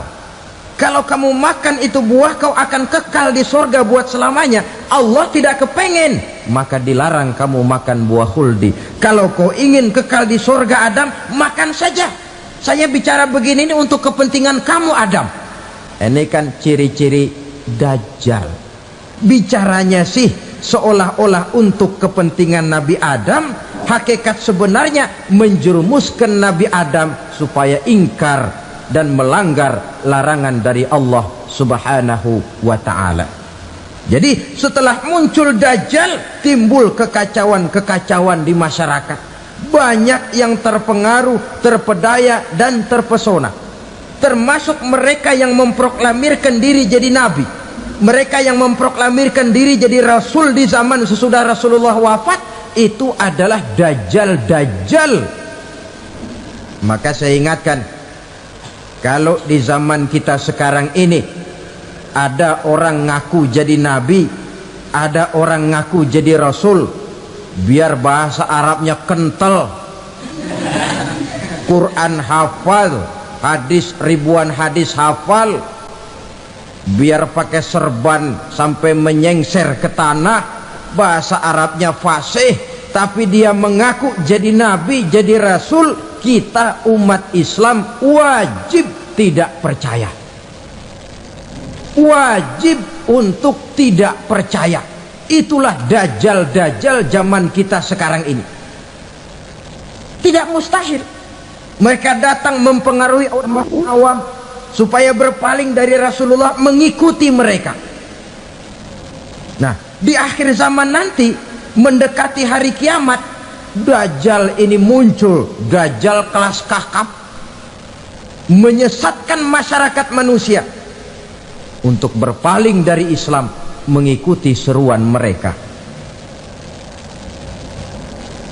Apalagi di antara datangnya kiamat itu, tanda yang besar itu, turunnya Nabiullah Isa Al-Masih, putra Maryam. Menurut berbagai hadis yang sahih, Nabi Isa Al-Masih nanti akan turun lagi, tidak membawa risalah yang baru, tapi meluruskan risalah Islam ini yang telah banyak ditinggalkan oleh masyarakat. Bahkan ada hadis menjelaskan beliau akan membunuh Nabi, mematahkan kayu-kayu salib, lalu melaksanakan haji dan umrah mengikuti syariat Nabi Muhammad, bukan membawa agama baru. Menjadi semacam mujaddid, reformer, menyelamatkan manusia dari bisikan dajjal. Bahkan ada riwayat yang menjelaskan bahwa Nabi Isa berhasil mengalahkan dajjal, mengembalikan masyarakat manusia kembali kepada ajaran Islam yang datang dari Allah, dibawa oleh Rasulullah sallallahu alaihi wasallam. Dengan kata lain, turunnya Nabi Isa bukan sebagai nabi dan rasul baru, tetapi mengikuti syariat Nabi kita Muhammad sallallahu alaihi wasallam. Saudara hadirin, ibu-ibu hadirat yang saya hormati, kemudian apalagi di antara tanda-tanda besar akan datangnya kiamat itu? Keluarnya asap atau awan. Kata Nabi, inna min asyrati sa'ah dukhanan yamla'u ma bainal masyriqi wal maghrib. Di antara tanda-tanda kiamat, munculnya awan antara langit dan bumi. Ini pun diperkuat dalam surah Ad-Dukhan ayat 10. Fartaqib yauma ta'tis sama bidukhanin mubin fayughshan nas hadza azabun alim. Bagi orang-orang yang beriman, mereka biasa-biasa saja, tapi bagi orang kufur, datangnya asap dan awan ini merupakan azab yang kelewat pedih. Barangkali sedikit mendekati gambaran tentang azab yang pedih ini, saya ingatkan alam pikiran kita kepada peristiwa yang belum lama terjadi. Pernah dengar berita bocornya reaktor nuklir di Chernobyl, Uni Soviet? Pernah dengar? Nah, bocornya reaktor nuklir di Chernobyl yang mengakibatkan ratusan, bahkan sangat mungkin ribuan nyawa. Cuma satu reaktor. Bagaimana kalau seluruh cadangan nuklir yang dimiliki oleh para negara adik kuasa ini diledakkan? Bahkan yang konon menurut catatan, cadangan nuklir yang dimiliki bersama oleh Amerika dan Rusia sekarang ini sudah sanggup memusnahkan 6 miliar manusia, 1,5 kali lebih banyak dari jumlah manusia yang nongkrong di permukaan bumi ini. Saudara-saudara hadirin yang saya hormati, lalu saat mendekati hari kiamat, apalagi tandanya? Setelah Nabi Isa wafat, pada saat turunnya yang kedua kali, lalu Allah meniupkan angin sejuk. Semua orang-orang beriman, orang-orang baik wafat, sehingga penghuni bumi ini cuma tinggal lagi terdiri dari orang-orang kafir. Tidak ada lagi di bumi ini yang bisa mengucapkan Allah.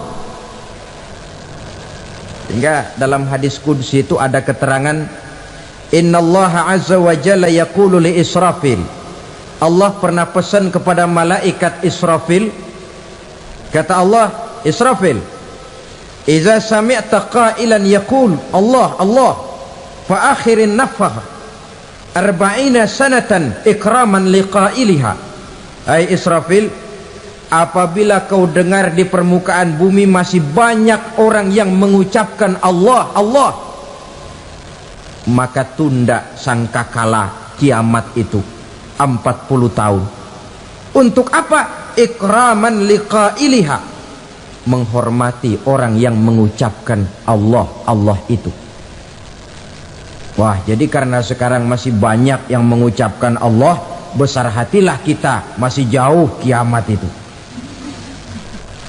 Tapi jangan lupa, kiamat pribadi, kiamat kecil itu yang gak kita sangka-sangka.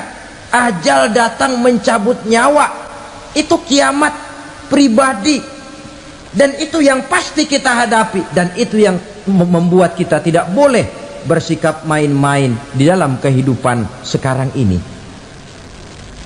Saudara hadirin yang saya hormati, tidak ada lagi orang-orang muslim, seluruh penduduk dunia ini kafir.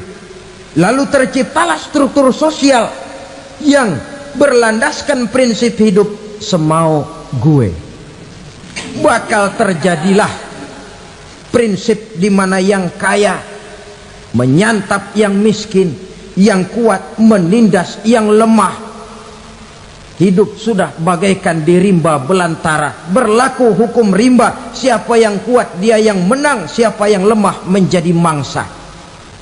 Timbul kekacauan, maksiat merajalela, munkarat menjadi-jadi, sehingga isi bumi ini penuh dengan segala macam perbuatan dosa. Tidak ada perlunya lagi alam diperpanjang temponya. Datang saat yang sudah dijanjikan oleh Allah Azza wa Jalla, maka terjadilah yang disebut kiamat kubra, kiamat besar, kiamat ancur-ancuran. Bagaimana kejadian ini dimulai? Dalam surah Az-Zumar ayat 68, Allah Subhanahu wa taala berfirman, "Wa nufikha fis-suri fasa'iqa man fis samawati wa man fil ardi illa man sya'allahu." Maka manakala ditiuplah sangkakala, terkejutlah seluruh yang ada di langit dan seluruh yang ada di bumi. Bila saat kiamat datang, Allah perintah malaikat Israfil, "Israfil, tiup sangkakalamu." Ditiuplah sangkakala oleh malaikat Israfil. Yang akibat daripada tiupan itu, seluruh yang ada di langit, seluruh yang ada di permukaan bumi terkejut. Yang ada di langit siapa? Malaikat kan. Bayangin aja kalau malaikat kaget, apalagi kita. Terkejut seluruh makhluk yang ada di bumi, yang ada di langit mendengar suara sangkakala itu. Bunyinya tidak sanggup kita bayangkan dahsyatnya. Ledakan nuklir, ledakan neutron, belum apa-apa ketimbang bunyi sangkakala malaikat Israfil ini. Nah, lalu mendengar bunyi sangkakala ini, gemparlah makhluk, kacaulah alam. Bumi gempa, planet-planet bertabrakan, gunung meletus, air laut tumpah ke darat, angin topan bertiup, halilintar menyambar. Lalu semua yang bernama hidup mati total. Mati bareng tanpa persiapan. La haula wala quwata illa billah. Saya kadang-kadang dalam tafakur bermohon, ya Allah, mudah-mudahan saya nggak nemuin kiamat beneran. Ngeri, nggak bisa kita bayangkan macam apa suasana seperti itu. Allah saja banyak memberikan gambaran, misalnya Al-Qari'ah, wa mal qari'ah, wa ma adraka mal qari'ah. Kejadian yang menggemparkan, Tahukah kamu apa kejadian yang menggemparkan itu? Yauma yakunun nasu kal farasil mabsus wa takunul jibalu kal ihnil manfus. Pada saat itu manusia berterbangan bagai kupu-kupu, gunung berterbangan seperti kapas ditiup angin. Gunung saja macam kapas, konon lagi manusia. Kematian total, mulai semut sampai gajah mati, jin mati, iblis mati, malaikat mati. Malaikat saja mati. Saudara hadirin yang saya hormati, kematian total yang tanpa persiapan. Orang bilang, Pak, kalau mati bareng begitu yang repot malaikat maut dong ya, cabut sana, cabut sini. Itu kalau menurut logika kita, mestinya begitu menurut logika. Tapi logika juga yang nggak perlu serepot itu. Sebab untuk mematikan listrik di wilayah DKI, di wilayah Jakarta, nggak perlu tiap rumah didatengin matiin ya lama. Cukup dari kantor pusatnya saja PLN tekan satu tombol, gelaplah seluruh Jakarta. Saudara hadirin yang saya hormati, kematian total. Lalu setelah kematian total, planet-planet juga mati, dalam arti tidak bergerak dan beredar. Angin mati, dalam arti tidak bertiup. Air mati, dalam arti tidak ada riak gelombang. Pokoknya semua mati. Kullu nafsin za'iqatul maut, semua yang bernafas mati. Dalam ayat lain, kullu man 'alaiha fan, semua yang ada di permukaan bumi fana. Yang kekal cuma Allah Subhanahu wa ta'ala. Yang paling belakang mati malaikat maut dan malaikat Israfil. Tapi mati juga sesuai dengan janji Allah. 40 lamanya. Tidak dijelaskan oleh Abi Hurairah 40 jam, apa 40 hari, apa 40 tahun. Hadis-hadis cuma menyebutkan 40 saja. Sunyi alam, yang tinggal cuma Allah saja lagi. Ketika itu Allah berseru-seru, katanya, limanil mulkul yauma, siapa para penguasa hari ini? Mana itu raja-raja dan penguasa yang dulu mengaku jadi Tuhan? Fir'aun, mana Fir'aun sekarang? Yang dulu jadi raja, merasa berhasil, sombong, lalu tidak mau turun-turun dari kekuasaannya, sampai kepada puncak kekurang ajarannya mengangkat diri jadi Tuhan. Mana itu Fir'aun? Namrus, mana sekarang Namrus? La ilaha illa ana, ternyata tidak ada Tuhan lain selain daripada aku, kata Allah. Proses kemudian, saudara-saudara, turunlah hujan dari langit. 40 lamanya hujan itu. Tidak jelas juga 40 jam apa 40 hari. Setelah air turun membasahi, datanglah tiupan sangkakala yang kedua. Semua yang bernama mati bangkit dari kuburnya masing-masing. Ini yang disebut Yaumul Ba'thi, hari kebangkitan. Allahu Akbar. Pada saat kita bangkit dari kubur kita masing-masing, kumpul di padang mahsyar namanya. Bayangin aja, saya sendiri nggak sanggup bayangin. Manusia sejak zaman Adam sampai zaman kiamat kumpul bareng di tempat sama. Berapa banyaknya itu?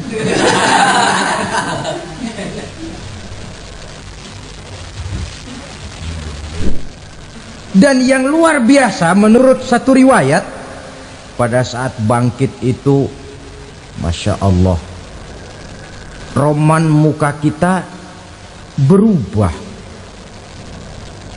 disesuaikan dengan amalan kita waktu di dunia ini. Barang siapa yang waktu di dunia amalannya itu amalan tikus, di akhirat nanti dia bangkit dari kubur, mukanya seperti muka tikus, gagah betul badannya, tapi mukanya seperti tikus. Kenapa? Amalannya waktu di dunia seperti amalan tikus. Apa amalan tikus itu? Suka ngegeragoti barang yang sudah disimpan rapi-rapi. Orang sudah simpan uang rapi-rapi, simpan perhiasan rapi-rapi, digeragoti oleh tikus.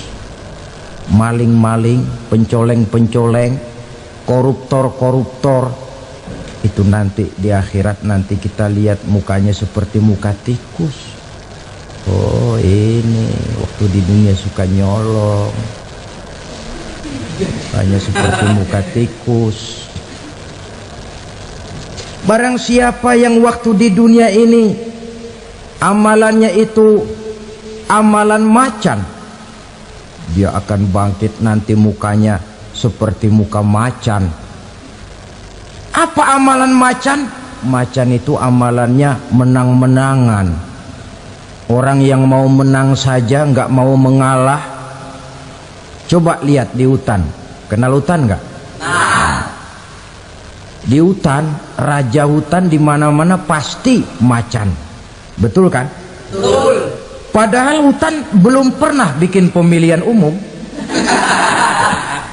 Tapi macan tidak peduli ada pemilihan umum apa tidak, pokok saya raja. Sebab apa? Macan jadi raja itu bukan karena benar, tapi karena kuat jadi raja. Setelah dia jadi raja, rakyat hutan yang mesti dilindungi malah dimakan oleh raja macan. Kambing rakyat hutan dimakan oleh macan. Ayam rakyat hutan dimakan oleh macan. Itu nanti kita lihat di akhirat itu mukanya seperti muka macan, gagah betul. Lalu barang siapa yang di dunia ini amalannya itu seperti amalan anjing, nanti dia punya muka seperti muka anjing. Apa amalan anjing? Pertama, anjing itu kalau disuruh jaga rumah, dia tidak bisa membedakan mana maling mana tamu. Biar yang datang maling, kalau bawa tulang, anjing kalem. Yang kedua, anjing itu akan setia kepada siapa saja yang memberinya roti. Siapa yang memberinya roti, itulah majikannya. Apa kata majikannya, pasti dia laksanakan. Soal benar atau salah, dia tidak peduli. Setelah anjing dapat roti, dia tidak punya pilihan lain kecuali bilang, abdi mah kumaha juragan wae ayeuna mah.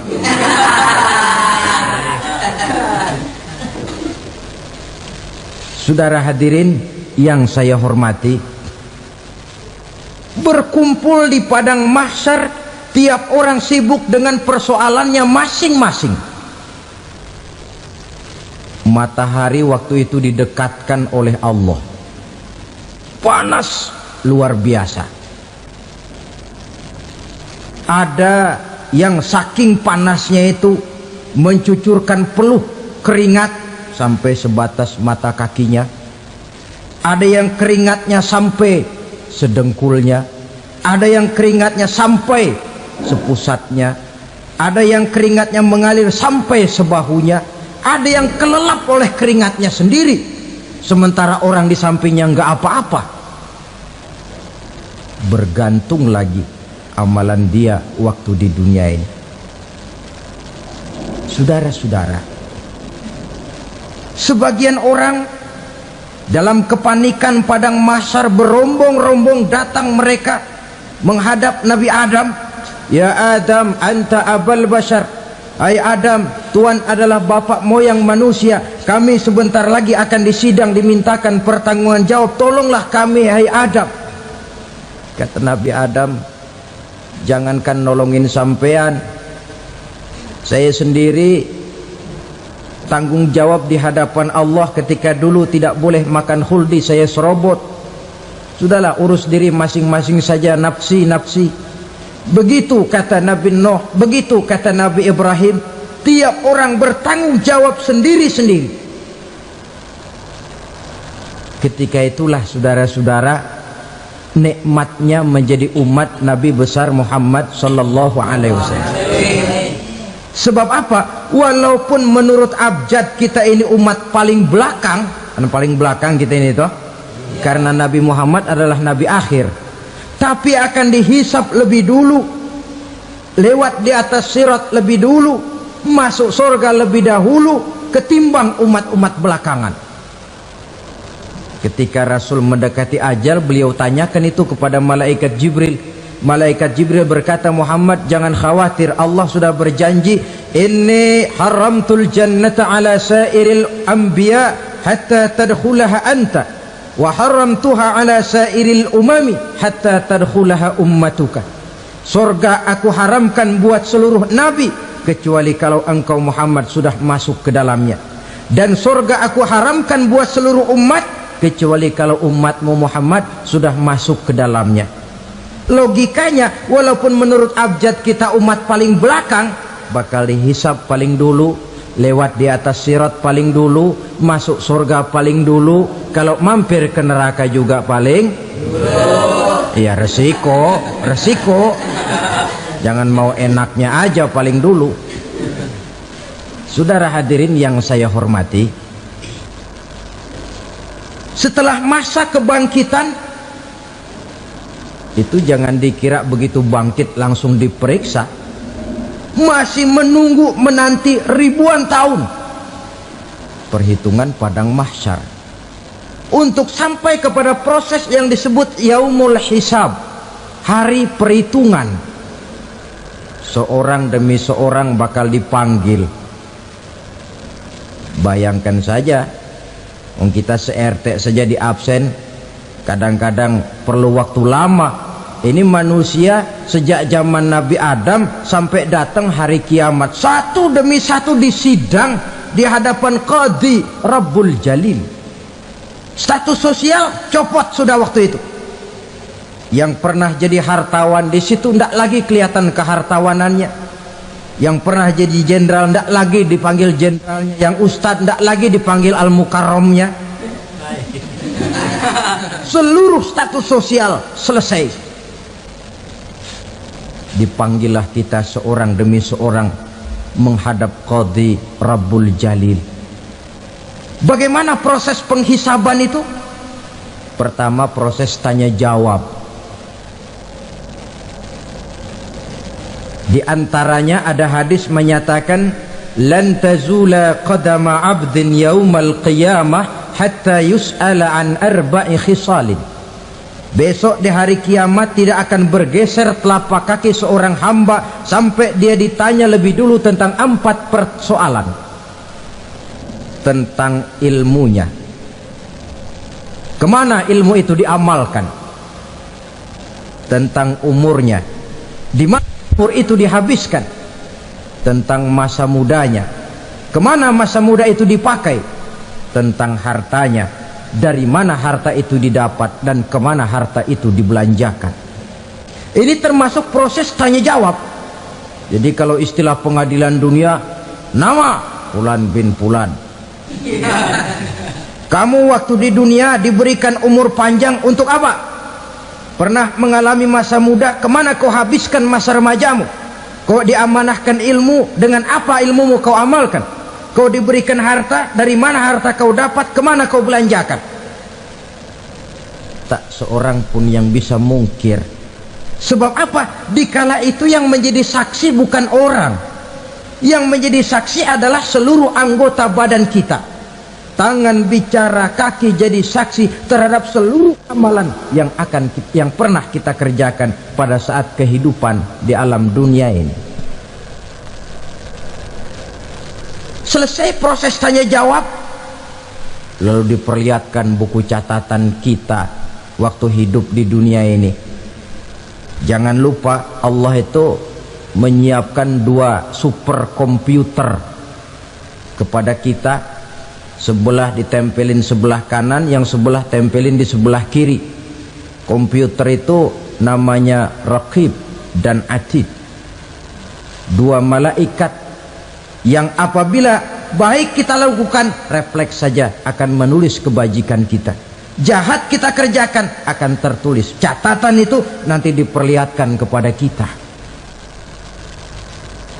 Waduh, alangkah malunya pada saat diperlihatkan catatan kita, buku rapot kita merah melulu. Barangkali diperiksa sambil diomelin, brengsek lo. Buku merah melulu begini, bagaimana waktu hidup di dunia? Tidak cukup diperlihatkan buku catatan kehidupan, rekaman kehidupan. Rekaman kehidupan kita secara utuh sejak terlahir sampai ajal datang merenggut nyawa. Barangkali mirip dengan video sekarang ini, di mana terekam dengan baik seluruh kegiatan kita, sejak yang sekecil-kecilnya sampai kepada yang sebesar-besarnya. Untuk kemudian kita pun menerima balasan. In khairan fa khairun wa in syarran fa syarrun. Kalau baik ya baik balasannya, kalau jahat ya jahat juga balasannya. Catatan-catatan kita diberikan. Kalau banyak kebajikannya diberikan di tangan kanan dengan cara yang halus. Kalau banyak kejahatannya diberikan dari sebelah kiri atau dilempar dari belakang. Itulah sebabnya sejak di dunia ini kita sudah mohon kepada Allah, ketika berwudu membasuh tangan kanan, apa kita bilang? Allahumma a'tini kitabi biyamini wa hasibni hisaban yasira. Ya Allah, berikan saya kitab di tangan kanan, dan kalau saya memang perlu dihisap, hisaplah saya yang seringan-ringannya. Tangan kiri berlindung kita kepada Allah, jangan sampai diberikan kitab di tangan kiri atau dari arah sebelah belakang. Wa a'udzubika an tu'tiya kitabi bishimali aw min wara'i zuhri, dari arah sebelah belakang. Na'udzubillah min dzalik. Setelah selesai lewat proses penghisaban, lewat mizan, timbangan, maka yang sudah selesai dihisab itu bergeraklah menuju sirat, jembatan yang terbentang menuju surga melalui neraka. Saudara-saudara, panjangnya perjalanan sirat itu memakan waktu ratusan tahun. Tetapi orang yang lewat di atas sirat pun macam-macam, bergantung amalannya ketika di dunia ini. Ada yang lewat di atas sirat itu kalbarkil khatib, seperti kilat yang menyambar, lep, sudah sampai dia di surga. Cepat bukan main. Ada yang lewat di atas sirat itu seperti orang lari-lari. Ada yang lewat di atas sirat itu seperti orang jalan biasa. Ada yang sambil merangkak, ada yang sambil ngesor, ada yang sambil gelayutan, ada yang selamat sampai ke ujung ke surga, ada yang tergelincir jatuh masuk ke dalam neraka, bergantung amalannya dalam kehidupan di dunia sekarang ini. Tiap kita akan melewati yang namanya sirat ini. Saudara-saudara kaum muslimin yang saya hormati, dengan demikian mereka yang selamat melalui sirat sampai ke terminal akhir surga, mereka yang ketika dihisab ternyata banyak kejahatannya daripada kebaikannya, mereka singgah di dalam neraka. Nah, adapun orang-orang yang beriman menurut ayat Quran dan hadis Nabi itu nanti ada bermacam-macam. Ada orang beriman itu yang dimasukkan surga. Ada orang beriman itu yang dimasukkan ke dalam sorga. Ada orang beriman itu yang disebut penduduk sorga. Kenapa lain-lain, Pak? Karena waktu di dunia amalannya juga lain-lain. Ada orang beriman yang masuk sorga. Ini paling murah tiketnya. Mau masuk sorga? Kata Nabi begini, ma min abdin qala la ilaha illallah thumma mata ala dhalik illa dakhalal jannah. Kalau seorang hamba sudah mengucap dua kalimat syahadat, dia yakin dengan kebenaran kalimat itu sampai matinya, orang itu akan masuk surga. Abi Dzar yang waktu itu diajak bicara heran, ya Rasul kok gampang betul? Iya, walaupun orang itu mencuri, iya, walaupun orang itu berzina, iya, biar dia mencuri, biar dia berzina, kalau dia sudah mengucap dua kalimat syahadat, dia yakin dengan kebenaran kalimat itu sampai matinya, itu orang akan masuk surga. Jadi masuk surga cukup dua kalimat syahadat, yakin sampai mati, masuk surga. Itu perkara masuk. Tapi kalau pertanyaannya diterusin, masuknya kapan, Pak? Nah, ini lain lagi urusannya. Sebab ada yang masuknya itu langsung, ada yang mampir dulu. Di sana tempat cuma dua, kalau tidak surga, neraka. Mau ke surga tapi mampir dulu, yang mampirnya jelas di neraka. Kenapa? Dalam hadis qudsi ada riwayat, nanti itu di akhirat, setelah Allah selesai mengatur penduduk surga masuk surga, yang neraka masuk neraka, Allah berkata kepada malaikat Malik, malaikat Malik, labaik ya Allah, itu bajingan-bajingan tengik, manusia-manusia durjana yang waktu di dunia tidak mau sujud, jauh dari ulama, gemar melakukan yang munkarat dan maksiat, hidup di tengah masyarakat selalu jadi bibit keonaran, kufur, sudah masuk neraka semua. Sudah ya Allah. Nah, kalau sudah, coba sekarang kamu masuk, Malik. Saya, iya, masuk neraka. Mau apa ya Allah? Kata Allah, akhriju minan nar man kana fi qalbihi misqala habatin min khardalin min iman. Kau masuk neraka, cari di dalam neraka orang-orang yang ada imannya walaupun kecil sebesar biji zarah, angkat mereka keluar.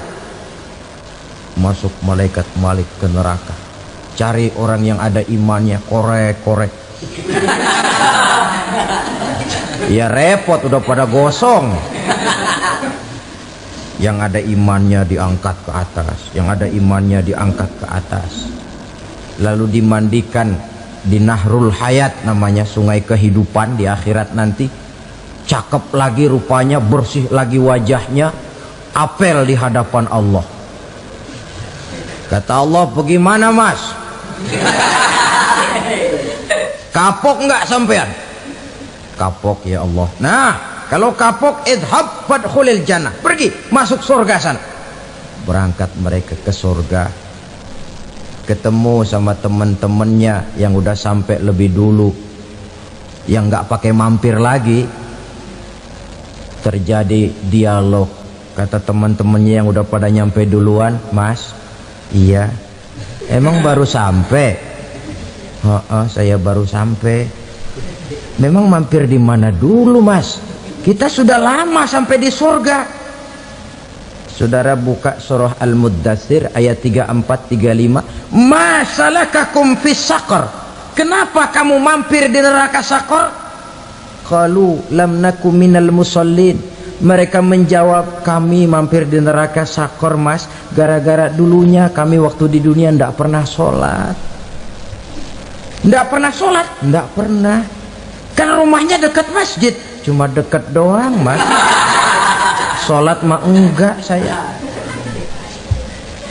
Nggak pernah ngasih makan fakir miskin, nggak pernah hadir di majelis taklim, pendeknya nggak pernah melakukan kebajikan, maka saya pun mampir di neraka Saqar.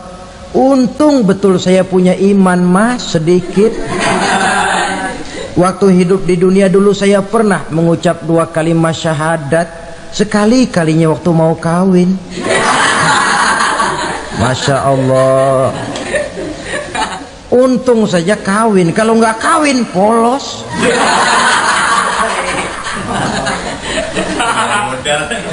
Itu juga penghulu sudah setengah mati ngajarin. Asyhadu alla, asyaduaan, asyaduaan.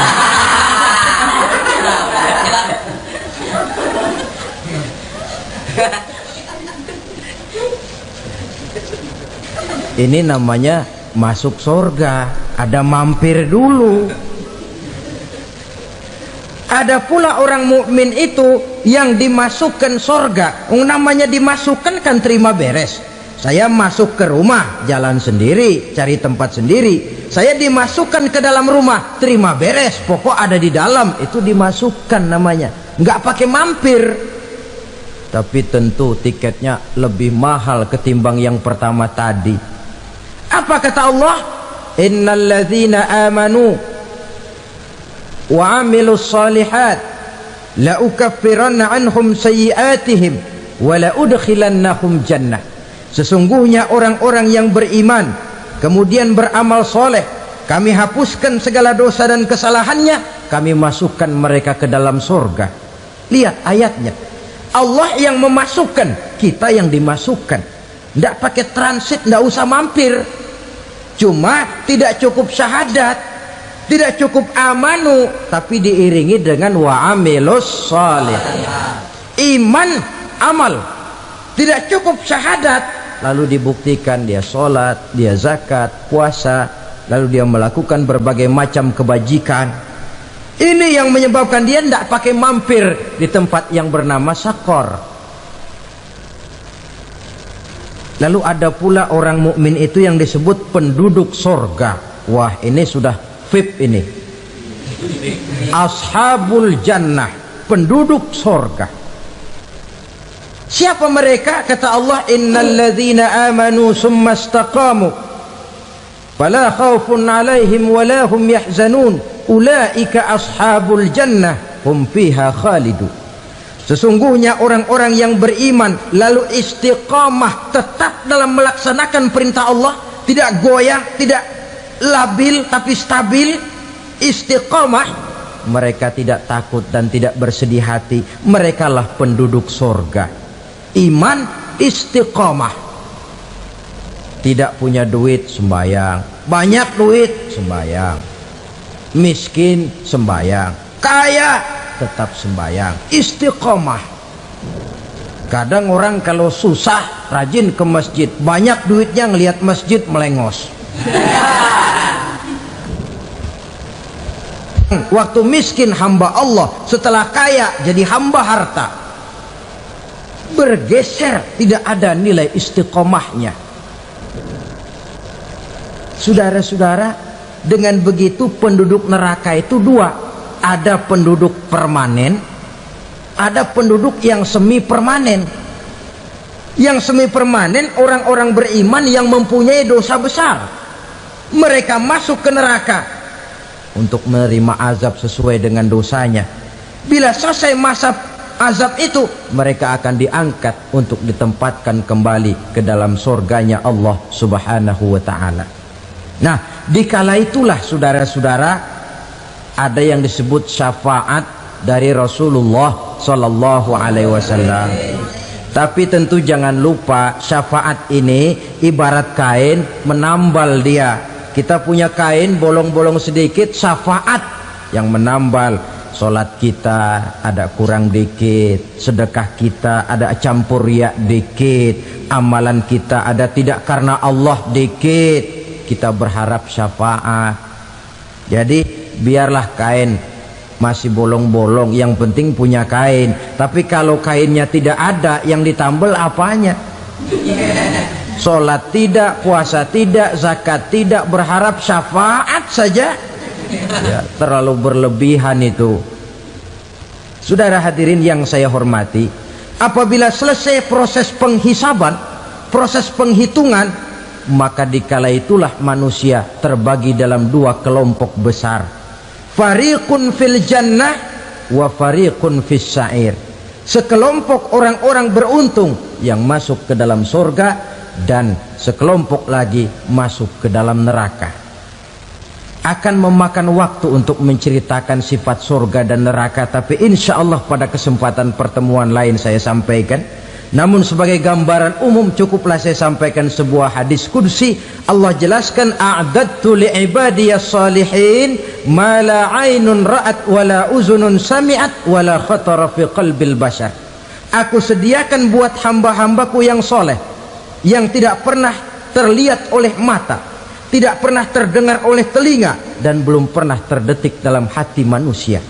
Jadi kenikmatan surga belum pernah dilihat mata, belum pernah didengar telinga, belum pernah terdetik dalam hati. Pedihnya azab neraka belum pernah terlihat mata, belum pernah terdengar telinga, belum pernah terdetik dalam hati. Saudara hadirin yang saya hormati, oleh karena itu sebagai uraian akhir daripada